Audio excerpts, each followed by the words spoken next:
A young girl brought 2 freezing dogs into her house. The next morning, police surrounded her home. No one could believe what had happened that winter night. Little Lilia just wanted to save 2 freezing puppies from certain death. She covered them, warmed them, gave them hope, but the next morning police surrounded her house. 3 cars, flashing lights, officers' voices demanding the door be opened. What did she do wrong? Why did they come? This story began with a simple act of kindness, but ended in a way no one expected. It all started that night when the storm hit the city with incredible fury. The wind howled so loudly it seemed it would tear their house apart. Snow buried the streets, windows, porch. 8-year-old Lilia sat at home, listening to the storm raging outside. Her parents had already gone to bed. Her younger brother was breathing softly in his crib. Everything was calm, but suddenly she heard it. A quiet, almost inaudible whining, 2 pitiful voices getting lost in the wind's howl. Lilia froze, her heart beat faster. She stood up and approached the front door, opened it just a tiny bit and saw something that changed her life forever. 2 tiny German Shepherd puppies were sitting on the steps of the porch, huddled together. Their fur was covered in ice. Paws trembling, eyes begging for help. They were so frozen they could barely move. "Mom, Dad," shouted Lilia, but the storm swallowed her voice. She didn't wait, didn't think, ran out into the street in just her socks, grabbed both puppies and dragged them inside. The door slammed shut behind her. Cold wind burst into their house, but Lilia was already inside with 2 dying little ones in her arms. The puppies were icy, their bodies barely breathing. Lilia quickly wrapped them in a warm blanket, sat on the floor, and started blowing warm air on them, just as her mom did with her brother. "Don't be afraid," she whispered with a trembling voice. "I will save you, I promise." Lilia didn't sleep all night, not a single minute. She sat next to the puppies, watching every breath they took. The light flickered. The storm threatened to cut the electricity. Somewhere in the distance, something crashed. But Lilia didn't move from her spot. She fed them warm milk from a spoon, drop by drop, slowly, patiently dried their wet fur with a hairdryer, holding it at a safe distance, whispered fairy tales to them that her grandmother used to tell her. She simply couldn't abandon them.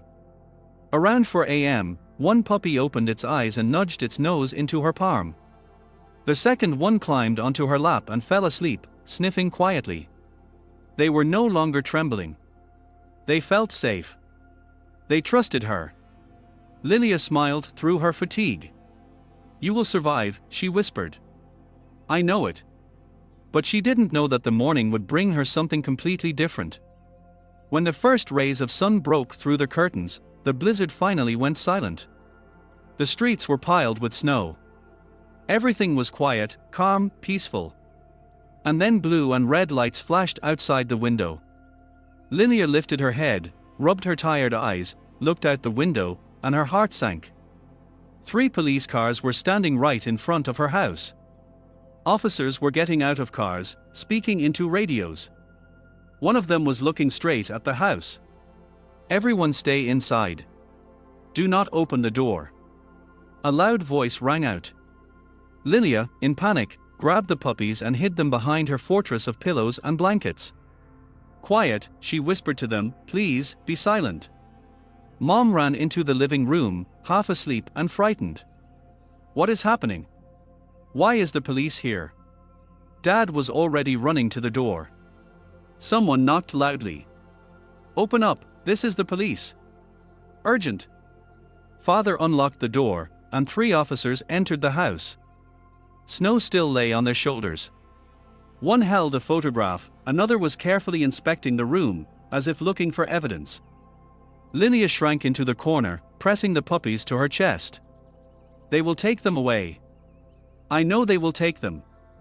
The senior officer stepped closer. His face was serious, stern.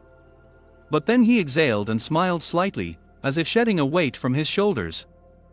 "Lilia," he said softly, "you did nothing wrong. On the contrary, you acted incredibly bravely."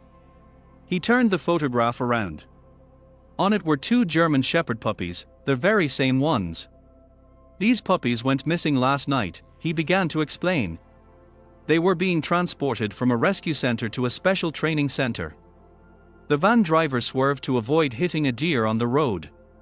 The vehicle overturned and trapped him inside for several hours. When rescuers got him out, the puppies were already gone. We searched for them all night in this terrible storm." Lilia's mom pressed her hand to her mouth. Dad hugged her by the shoulders. The officer crouched down in front of Lilia. "You saved their lives. If you hadn't let them in, they wouldn't have survived the night." Lilia looked at the puppies in her arms. They looked at her with their small, trusting eyes. "I just couldn't leave them in the cold," she whispered. "That is exactly why you are a hero," the officer answered. But his face became more serious. "There is something else you should know."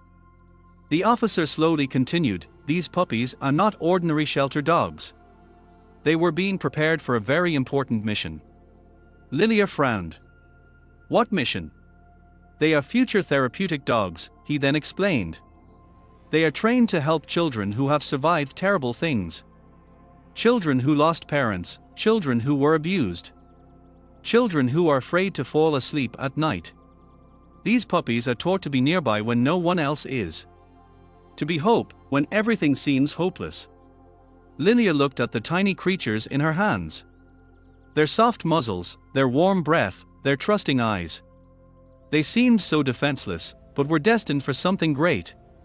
Mom placed a hand on her daughter's shoulder. "Darling, you saved not just 2 puppies, you saved hope for many other children." Dad wiped away tears even. The officers stood silently, touched by the moment. "We need to take them to the vets," said the senior officer. "Check for frostbite, make sure they are okay." Lilia hugged the puppies tighter. "And then? What happens then?" The officer smiled. "Then they will continue their training, become who they are meant to be." But he leaned closer. "They will want to see you. Therapeutic dogs never forget the one who saved their life." "You promise?" whispered Lilia. Her voice trembled. "I promise." Lilia slowly stood up, walked to the officers, looked into the puppy's eyes one last time. "Be strong," she said quietly. "Other children need you. You are special." She kissed each one on the forehead and handed them to the officer. When they carried the puppies to the car, one of them whined pitifully. Lilia ran after them. "I will see you again. Right?" The officer turned back and nodded. "This isn't goodbye, Lilia. This is only the beginning." The cars drove away. The blue lights went out. The street became quiet again. Lilia stood on the porch, looking after them. Snow still lay everywhere. The cold nipped at her cheeks, but inside her, something warm burned, something important. She saved a life, 2 lives, and that mattered. Weeks passed slowly. Every day Lilia woke up and the first thing she did was check the mailbox. Nothing. Every evening she prayed before sleep, "Please, let them be okay." She kept the blanket she wrapped the puppies in, didn't wash it. It smelled like them. That scent reminded her that she did something real. Her friends at school asked, "Is it true that the police came to your house?" Lilia nodded. "I saved 2 puppies." "Wow, you're a hero." But Lilia didn't feel like a hero. She just felt emptiness. She missed them, their warm noses, their quiet snuffling, the way they looked at her as if she were the whole world. And then, 3 weeks later, on an ordinary Saturday, a van pulled up to their house. Lilia was playing in the yard, building a snow fortress. Suddenly she heard the sound of an engine, lifted her head, and saw him, that very same officer. He got out of the car, smiling, and with him were them, the 2 puppies, healthy, grown, with shiny fur, with tails wagging so fast it seemed they would take off right now. The officer let go of the leashes. The puppies dashed toward her. Lilia fell to her knees. They pounced on her with kisses, squeals, joy, licking her face, paws trampling her jacket, whining with happiness.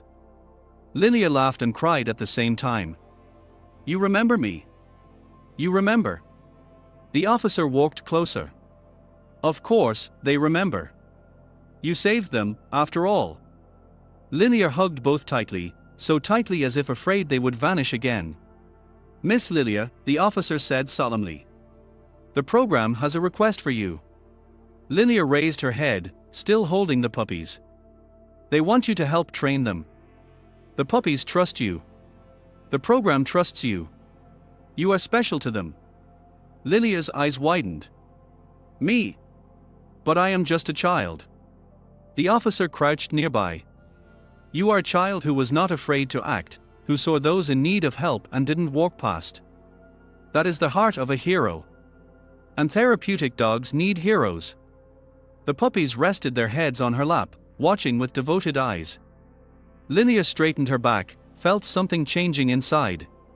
She was no longer just a little girl.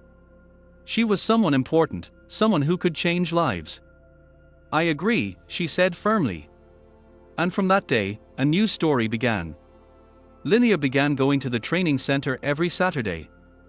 At first, they simply showed her how to properly hold toys for dogs, how to praise them correctly, how to be patient when they got distracted or tired.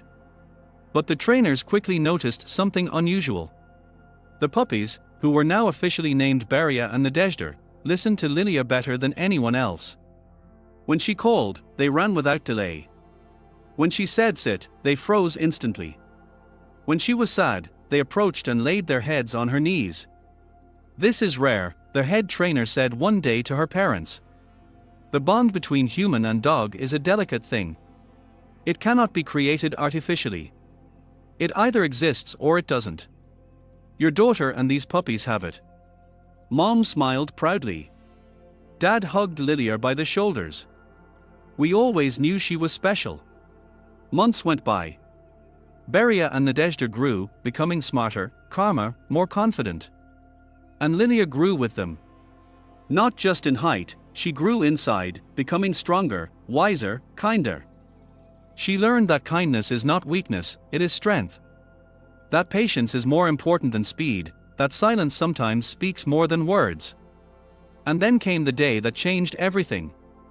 A boy was brought to the center, he was 9 years old. His name was Maxim. He didn't speak at all. From the very day his parents died in a car crash 6 months ago, psychologists tried everything, games, drawing, music, conversations, nothing worked. Maxim just sat empty, silent, frozen somewhere deep inside himself where no one could reach. His grandmother cried every evening. He was such a cheerful child. Now I don't know where he is. He is here, but he is gone. Specialists decided to try a last resort, therapy with dogs, and chose Beria, Nadezhda, and Lilia. In that morning Lilia came into the special room, bright, with soft carpets and toys. Beria and Nadezhda lay nearby. Calm and ready. The door opened. Maxim entered, thin, pale, with empty eyes. He looked at the dogs, at Lilia, and expressed nothing. Just stood by the wall. Lilia didn't rush him, didn't call him, just took a ball and threw it to Beria. The dog caught it and brought it back. Nadezhda wagged her tail, awaiting her turn. Maxim stood motionless. 5 minutes passed, 10, 15. Lilia continued playing, sometimes laughing, sometimes talking to the dogs. Good girl Nadezhda, well done, Beria. And suddenly Nadezhda stood up, slowly walked to Maxim, stopped in front of him, just looked, didn't ask, didn't demand, simply existed. Maxim looked at her for a long time, a very long time, and then his hand trembled. He slowly reached out, touched Nadezhda's head, stroked once twice. Beria also approached, lay at his feet. And then Maxim sank to his knees. He hugged Nadezhda tightly, desperately, as if holding onto the last hope in the world.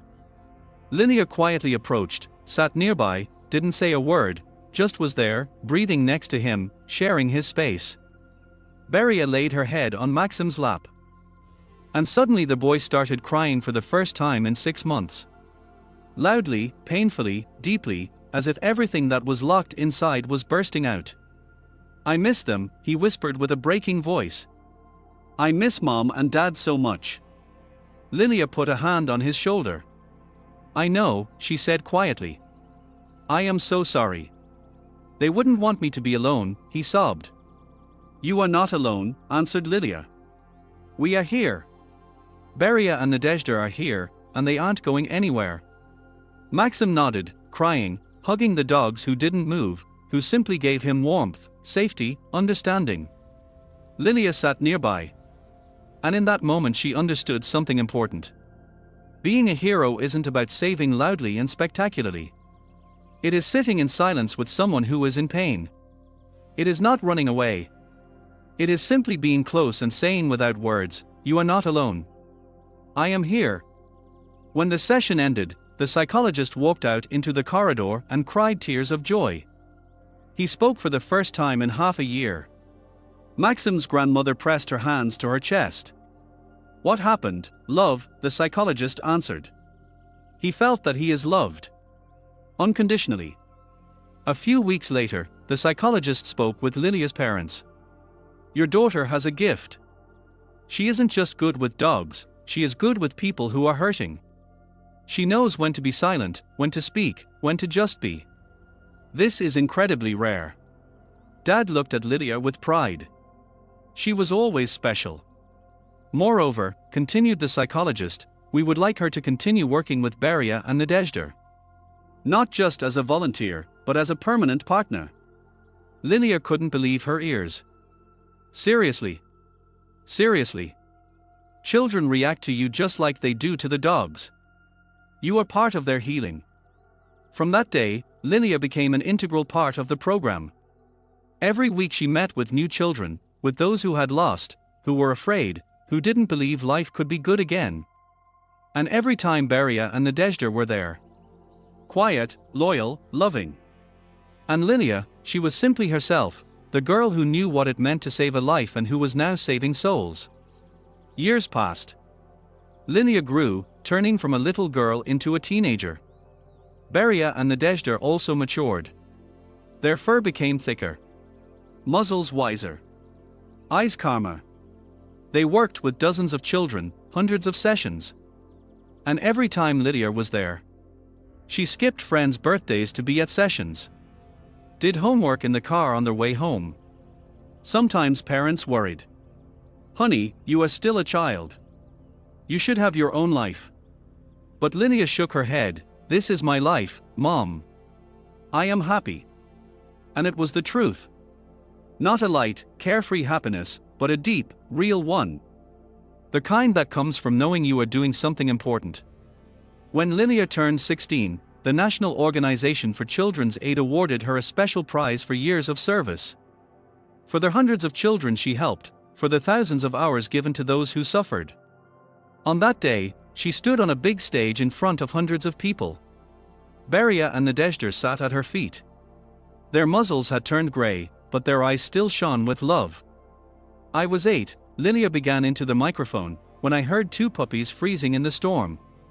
I didn't think, just acted. I thought I would just warm them for one night. She looked at the dogs. But they warmed me. Showed me what it means to love without conditions, to be needed, to have a purpose. Her voice trembled. I met children who lost everything, children who were betrayed, children who thought they were unworthy of love. And every time, sitting next to them, I felt the same thing as that night, that I can change the world. Even if just a little bit, but for real. Tears flowed down her cheeks. Therefore, if you ever hear a cry for help, no matter how quiet, do not walk past. Sometimes all that is needed to save a life is to open the door, reach out a hand, stay close. The hall exploded with applause, but Lilia didn't hear it. She sank to her knees and hugged Beria and Nadezhda, crying into their warm fur. They saved each other that night and continued saving every day. Maxim, that same boy who didn't speak, sent a letter. Dear Lilia, Beria, and Nadezhda, I want you to know, I am living again. I talk, laugh, even made a friend. I still miss Mom and Dad, but now I can remember them and smile, not just cry. You taught me that it's okay to be sad and that love doesn't die. Thank you. With love, Maxim. Lilia read the letter to Beria and Nadezhda, sitting on the floor in her room. We did it, she whispered. We helped. They licked her face, laid their heads on her lap. And Lilia realized that cold night wasn't an accident. It was the moment that changed everything for her, for them, for all the children they met. Heroism isn't in fearlessness, it is in acting even when it's scary. In seeing pain and not turning away. 20 years later, Lilia, a grown woman, is the head of the National Center for Therapy Involving Animals. She has her own family, a husband who supports her dreams, and a daughter of 8 years with the same light braids as she once had. One evening her daughter asked, "Mom, why do you help sad children?" Lilia looked at an old photograph on the wall. A little girl in a red jacket, 2 tiny puppies in her arms. Beria and Nadezhda had long since passed, but their legacy lives on. In hundreds of dogs trained with love, in thousands of children who believe in goodness again. Because once, Lilia said quietly, 2 little creatures taught me that love is stronger than fear, that kindness is more important than comfort, that every life is worth fighting for. The daughter hugged her. "I want to be like you." Lilia kissed her on the forehead. "Then remember one thing. When you hear a cry for help, don't walk past. Open the door, reach out a hand, be a light in the storm." That night, when her daughter fell asleep, Lilia stood by the window. Snow was falling quietly, softly. Somewhere far away in hospitals, orphanages, aid centers. Hundreds of children were sleeping soundly thanks to dogs trained with love. Thanks to a program that started with one girl not walking past. Heroism is not greatness. It is a choice. A simple, quiet, brave choice to act when it is easier to do nothing. And this choice changes not one life, it changes thousands. Lilia smiled through tears, pressing her hand to the cold glass. "Thank you, Beria. Thank you, Nadezhda, for everything." The snow continued to fall quietly, gently, like a promise that kindness never dies. It is simply passed on from heart to heart, from storm to hope.